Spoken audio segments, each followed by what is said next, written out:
Let's witness safety Christmas in the Davao.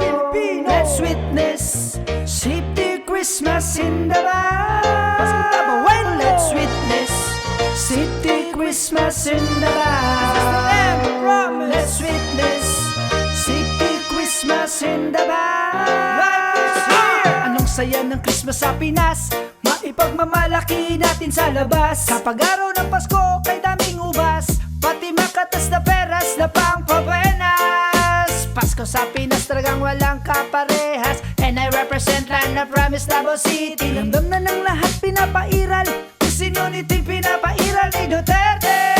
Naluluging ospital dahil walang nadedesgrasya, sapagkat talagang maingat Davaoenyo at Davaoenya.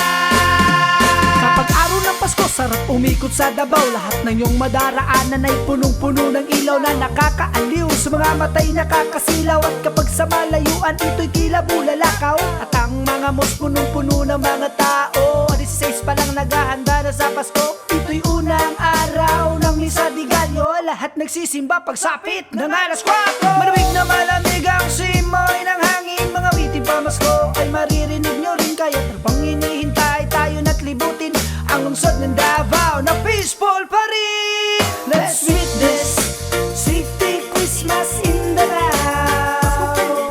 Let's witness safety Christmas in the Davao. Let's witness safety Christmas in the Davao. Let's witness safety Christmas in the Davao. Buong taong katahimikan sa Davao na darama, di na kailangang mangamba ang bawat isa. At kapag araw ng Pasko damay saya, hindi ka ba talagang dito sa Davao? Oh, safety ka! Kahit sa hirap ng buhay, lahat ay masaya. Dito sa Davao, bawat pamilya nagkakaisa.